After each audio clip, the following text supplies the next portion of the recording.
Hello दोस्तों, नमस्कार। दिन भर की बड़ी खबर बिना देरी के आपको बताएंगे, जहां सबसे पहले बताएंगे पाकिस्तानी जहाज से भिड़ा भारतीय तटरक्षक बल 2 घंटे तक किया पीछा। जी हां, कैसे बचाए मछुआरे, बताएंगे भारतीय कोस्ट गार्ड ने किस तरह पाकिस्तानी जहाज से 7 भारतीय मछुआरों को बचाया है। ये 2 घंटे जो ऑपरेशन चला है दोस्तों, वाकई में इस पाकिस्तानी जहाज पर तैनात अधिकारियों के पसीने तो छुड़ाई दिए, साथ ही साथ एक बहुत बड़ा मैसेज दिया है पाकिस्तान को। बताएंगे क्या है बड़ी खबर, और इसी के साथ आपको बताएंगे ब्राजील के राष्ट्रपति ने उठा दी बड़ी मांग, कह दिया भारत को संयुक्त राष्ट्र सुरक्षा परिषद की मिले सदस्यता। जी हां, प्रधानमंत्री मोदी जी भी रियो भी पहुंचे, जहां पर जो बाइडेन से भी हुई आखिरी बार उनकी मुलाकात। बताएंगे दोस्तों एक से एक बड़ी खबर आपको। इतना ही नहीं, अमेरिका में लागू होगी नेशनल इमरजेंसी, लाखों लोग निकाले जाएंगे देश से बाहर। ट्रंप ने खुलेआम कर दिया बहुत बड़ा ऐलान। तो वहीं एक से एक बड़ी खबर आपको बताने वाले हैं, बस आप वीडियो के लास्ट तक बने रहेगा। और खबरों में आगे बढ़ने से पहले अपने भारत का निरंतर समर्थन करते और मानते कि भारत के दुश्मन के खात्मे का अब वक्त आ चुका है, तो वीडियो को लाइक करके चैनल को सब्सक्राइब करके बेल आइकन दबा के कमेंट में जय हिंद अवश्य कह दीजिएगा। बात करें पहली बड़ी खबर की, जहां भारतीय कोस्ट गार्ड ने पाकिस्तानी जहाज से 7 भारतीय मछुआरों को बचाया। 2 घंटे समंदर में चला चूहे बिल्ली का खेल। जी हां, भारतीय मछुआरों को पकड़ने आए एक पाकिस्तानियों की साजिश को तटरक्षक बल ने विफल कर दिया। सोमवार को करीब 2 घंटे के मिशन के दौरान मछुआरों को बचाया जा सका। दरअसल पाकिस्तान भारत की समुद्री सीमा रेखा के पास सोमवार को भारतीय मछुआरों को पकड़ने के लिए पाकिस्तानी जहाज पहुंचा। यहां तैनात भारतीय तटरक्षक बल के जहाज ने त्वरित एक्शन लिया। रक्षा अधिकारी कार्यालय की ओर से जारी एक बयान में कहा गया कि पाकिस्तानी जहाज के नापाक मंसूबे नाकाम हुए और भारतीय मछुआरों को बचा लिया गया। भारतीय जल क्षेत्र में पाकिस्तान की समुद्री सुरक्षा एजेंसी का एक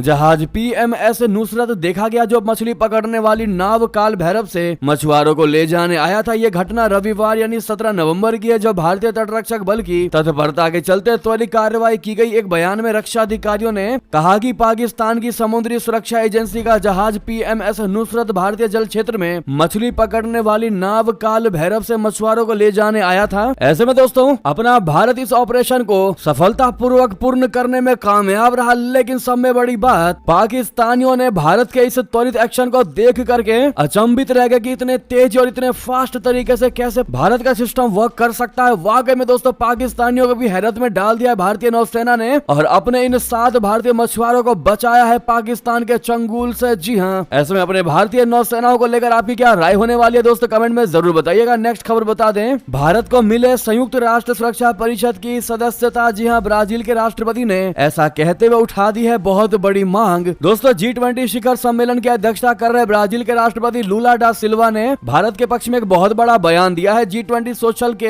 एक सत्र में लूला डा सिल्वा ने भारत को संयुक्त राष्ट्र सुरक्षा परिषद का सदस्य बनाए जाने की मांग की। ब्राजीली राष्ट्रपति ने संयुक्त राष्ट्र में America, Latin America, global south के प्रतिनिधित्व न होने का मुद्दा उठाया और वैश्विक संस्था में बड़े सुधार की आह्वान कर दी। उन्होंने कहा कि जब संयुक्त राष्ट्र का गठन हुआ था तो इसमें केवल 56 सदस्य थे, आज 196 देश इसके सदस्य हैं। आज अफ्रीकी महाद्वीप सुरक्षा परिषद में कहाँ है? संयुक्त राष्ट्र सुरक्षा परिषद में लैटिन अमेरिकी देशों का प्रतिनिधित्व कहाँ है? एशिया कहाँ है? दक्षिण अफ्रीका, जर्मनी, भारत कहाँ है? ये देश आखिर है कहाँ? तो वहीं दोस्तों इस G20 शिखर सम्मेलन में पहुंचे प्रधानमंत्री नरेंद्र मोदी ने बयान देते हुए कहा कि वैश्विक संस्थाओं में करेंगे सुधार, और साथ में दुनिया को बता दिया भारत की सफलता का मंत्र। जी हां, मोदी जी ने कहा कि सबसे पहले मैं G20 शिखर सम्मेलन के आयोजन के लिए किए गए भव्य प्रबंधों और G20 की सफल अध्यक्षता के लिए राष्ट्रपति लूला डा सिल्वा को बधाई देना चाहता हूं। दुनिया के सबसे प्रभावशाली नेताओं को संबोधित करते हुए कहा कि भारत की सफलता का मुख्य कारण उनकी सरकार का बुनियादी बातों की ओर वापस लौटना तथा भविष्य की ओर बढ़ना का दृष्टिकोण है। मोदी जी ने यह भी कहा कि मैं ये कहना चाहूंगा कि वैश्विक संघर्षों के वजह से खाद्य, ईंधन और उर्वरक संकट से वैश्विक दक्षिण के देश सबसे अधिक प्रतिकूल रूप से प्रभावित हैं। इसलिए हमारी बातचीत तभी सफल हो सकती है जब हम वैश्विक दक्षिण और चुनौतियों और प्राथमिकताओं को ध्यान में रखेंगे। जी हाँ, साथ ही साथ दोस्तों आपको बता दें, ब्राजील में जो बाइडेन से भी मिले हैं प्रधानमंत्री नरेंद्र मोदी जी। आखिर इन दोनों बड़े नेताओं के बीच में क्या बातचीत हुई आपको बता दें। G20 शिखर सम्मेलन के दौरान प्रधानमंत्री मोदी जी ने अमेरिकी राष्ट्रपति बाइडेन से मुलाकात की। दोनों नेताओं की यह मुलाकात काफी चर्चा में है, क्योंकि बतौर राष्ट्रपति बाइडेन के पास बस कुछ ही दिन बचे हुए हैं। वहां चुनाव हो चुके हैं और डोनाल्ड ट्रंप राष्ट्रपति बनाए जा चुके हैं या चुने जा चुके हैं। प्रधानमंत्री मोदी ने बाइडेन के साथ अपनी तस्वीर सोशल मीडिया प्लेटफॉर्म X पर साझा करते हुए लिख दिया कि मिलकर हमेशा खुशी होती है। ऐसे में माना यह जा रहा है कि भारत अमेरिका के बीच आर्थिक और सामरिक सहयोग को मजबूत करने करने के मुद्दे शामिल हो सकते हैं जो जो बाइडेन और मोदी के बीच बात हुई होगी। जी हाँ, ऐसे में माना यह जा रहा है कि प्रधानमंत्री नरेंद्र मोदी जी और बाइडेन का ये आखिरी मुलाकात है बतौर राष्ट्रपति। ये आखिरी मुलाकात आप कह सकते हैं कि भारत के प्राइम मेंबर के साथ ये मीटिंग है। साथ ही साथ अगली खबर बता दें, प्रधानमंत्री मोदी की कूटनीति की एक और बहुत बड़ी जीत, आपसी सहमति के सभी मुद्दे लागू करने को तैयार हो गया चाइना। दोस्तों, चीन ने सोमवार को कहा कि वो रशिया में ब्रिक्स शिखर सम्मेलन से इतर हुई मुलाकात में राष्ट्रपति जिनपिंग और प्रधानमंत्री नरेंद्र मोदी के बीच अहम मुद्दों पर बनी आम सहमति को लागू करने के लिए तैयार हैं। ब्राजील में G20 शिखर सम्मेलन से इतर मोदी और शी जिनपिंग के बीच मुलाकात की संभावनाओं के बारे में पूछे जाने पर चीनी विदेश मंत्रालय के प्रवक्ता लिन जियान ने कहा कि राष्ट्रपति शी जिनपिंग ने कजान में हाल ही में आयोजित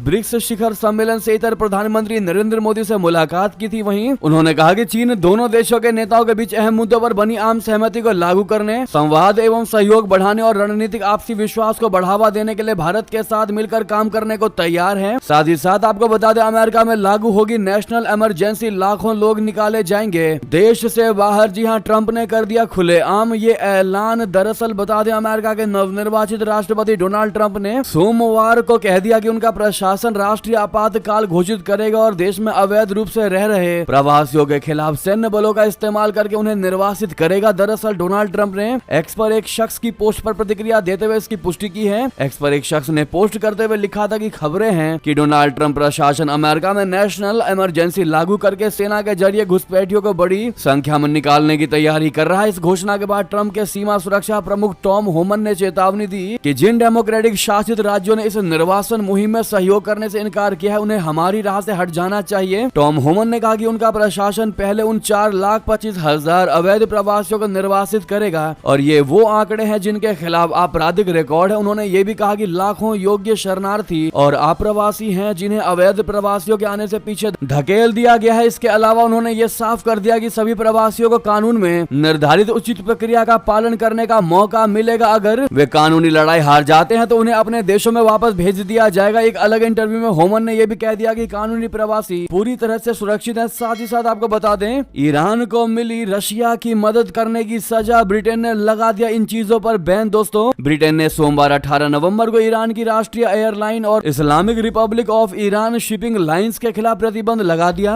ब्रिटेन ने कहा कि यह बैन ईरान की ओर से रशिया को बैलिस्टिक मिसाइल देने के जवाब में लगाए गए हैं। ब्रिटेन ने ईरान एयर और इरीजल पर रशिया को यूक्रेन युद्ध के लिए हथियार देकर मदद पहुंचाने का आरोप लगाया है। ब्रिटेन ने इन कंपनियों की संपत्ति जब्त भी करने की बात कह दी है। ये प्रतिबंध इनकी कथित भूमिका के चलते उठाया गया है ताकि रशिया के साथ इनके किसी भी तरह के सहयोग को रोका जा सके। ब्रिटेन ने ईरान पर दबाव बनाने के लिए ये सब किया है। मिसाइल और यूएवी ड्रोन टेक्नोलॉजी पर रोक लगाए गए हैं। यूरोपीय संघ ने उन घटकों के एक्सपोर्ट, ट्रांसफर, सप्लाई और सेल पर प्रतिबंध लगा दिया है जिनका इस्तेमाल मिसाइल और ड्रोन के निर्माण में किया जा सकता है। वहीं आपको बता दें, जापान को पछाड़ भारत जल्द बनेगा दुनिया की चौथी सबसे बड़ी अर्थव्यवस्था। जी हां, विशेषज्ञों का मानना है कि अपना भारत जल्द ही जापान को पीछे छोड़ते हुए दुनिया की चौथी सबसे बड़ी इकोनॉमी यानी चौथी सबसे बड़ी अर्थव्यवस्था बन सकता है। कुछ का कहना है कि यह मील का पत्थर अगले 2 साल के भीतर ही हासिल किया जा सकता है। 2023 में जापान की अर्थव्यवस्था $4.22 ट्रिलियन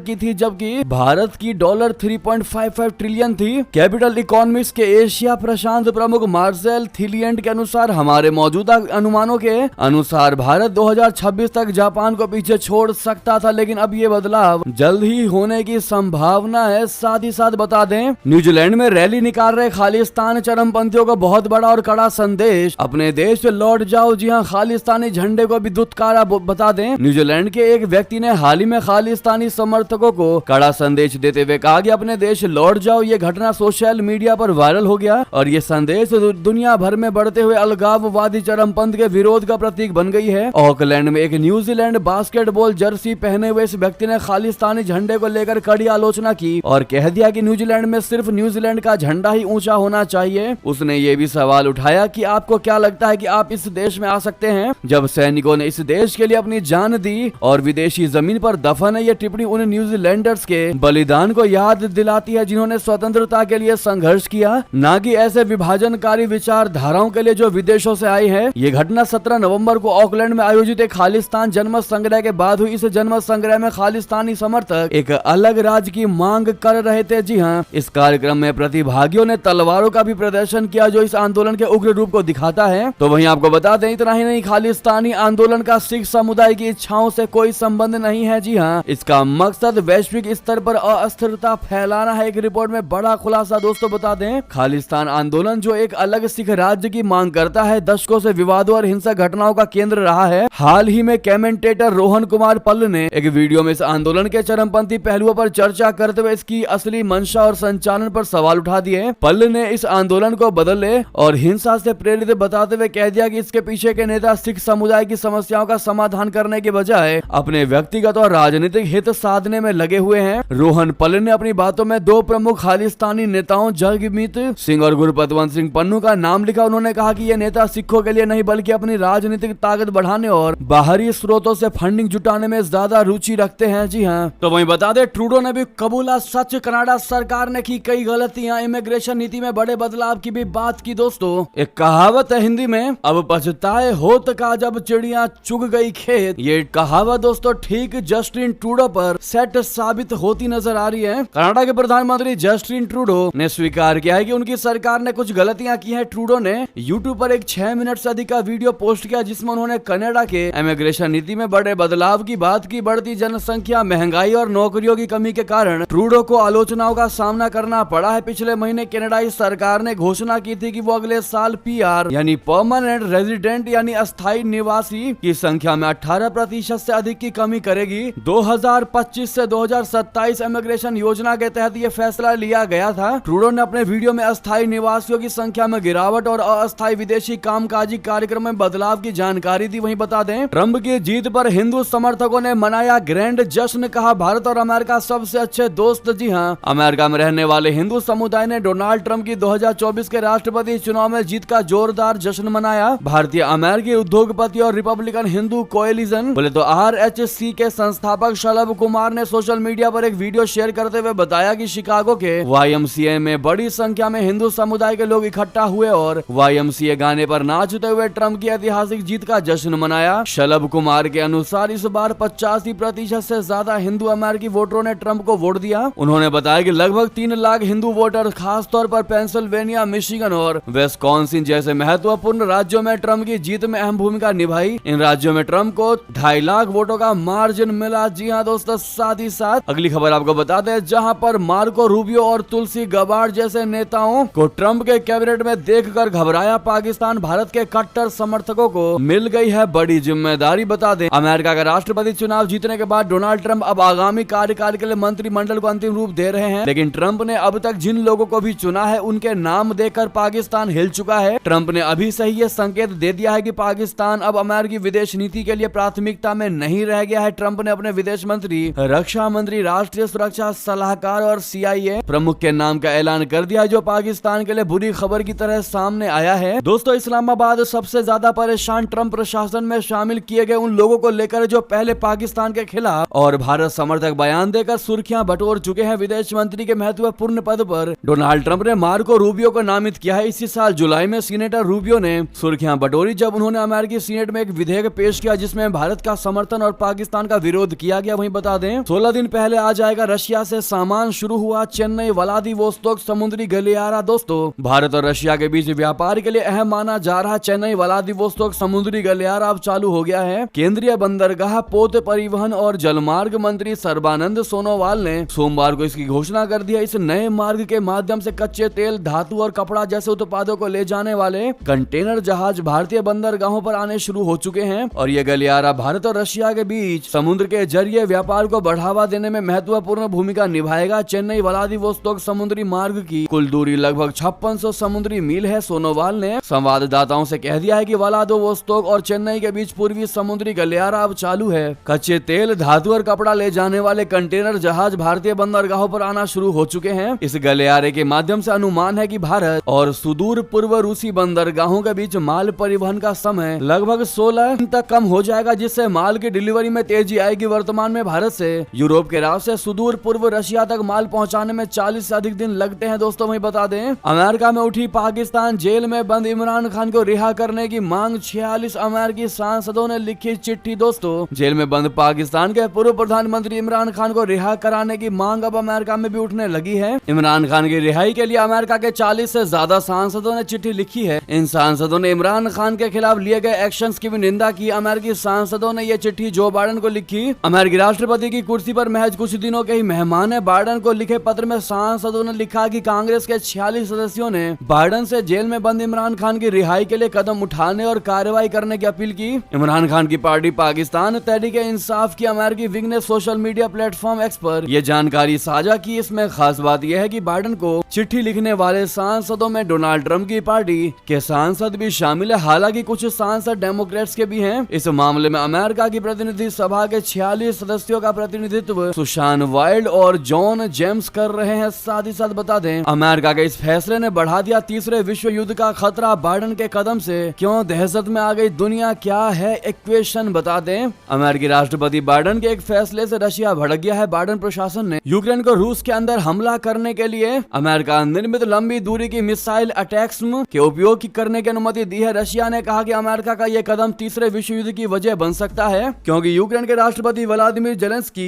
लंबे वक्त से इन हथियारों के इस्तेमाल करने की अनुमति मांग रहे थे, लेकिन वॉशिंगटन ने इनकार कर दिया था। अब कार्यकाल खत्म होने से 2 महीने पहले ही बाइडेन के फैसले ने सभी को चौंका दिया है। दोस्तों वहीं बता दें, इस अनुमति के बाद रशिया भड़क गया और कह दिया है कि अब तनाव किसी भी कीमत पर कम नहीं हो सकता। जी हाँ, रशिया ने कहा अगर यह निर्णय वाकई में लिया गया है तो यूक्रेन को सूचित कर दिया गया है तो ये एक गंभीर तनाव की स्थिति है। उन्होंने कहा कि ऐसी स्थिति में अमेरिका का शामिल होना एक नया और गंभीर घटनाक्रम है। पश्चिमी देशों का इन संकेतों को समझना होगा। राष्ट्रपति ने इसे सेंट पीटर्सबर्ग में भी बताया है। साथ ही साथ बता दें, इजराइल ने लेबनान में फिर कर दिया हमला। मध्य बेरूत में दूतावासों और सरकारी मुख्यालय पर दाग दिए राकेट। दोस्तों लेबनान के खिलाफ इजराइल के हमले लगातार जारी हैं। इजराइल ने मध्य बेरूत में दूतावासों और सरकारी मुख्यालय के पास रॉकेट दाग दिया। अल जजीरा के मुताबिक 2 रॉकेट घनी आबादी वाले आवासीय क्षेत्र जौक अल ब्लास्ट पर गिरे। हमला लेबनानी सरकार के मुख्यालय और एक शिया मस्जिद के पास हुआ। लेबनान में पश्चिमी एशिया के लिए बने संयुक्त राष्ट्र आर्थिक और सामाजिक आयोग की इमारत के पास धुआं उड़ता देखा गया। इलाके में एम्बुलेंस के सायरन गूंज रहे थे। हमले में घायलों को लेकर अभी कोई स्पष्ट जानकारी नहीं मिली है। वहीं बता दें, पाकिस्तान में लगा लॉकडाउन। मुल्तान, लाहौर, पंजाब में सरकार ने जारी कर दी हेल्थ इमरजेंसी। क्या है वजह, बता दें। पाकिस्तान के पंजाब प्रांत में वायु प्रदूषण संकट गंभीर स्तर पर पहुंच चुका है। लाहौर और मुल्तान जैसे प्रमुख शहरों में वायु गुणवत्ता सूचकांक यानी AQI 2000 के भी पार चला गया है, जो इसे वैश्विक स्तर पर सबसे अधिक प्रदूषित क्षेत्र में रखता है। इस स्थिति ने सरकार को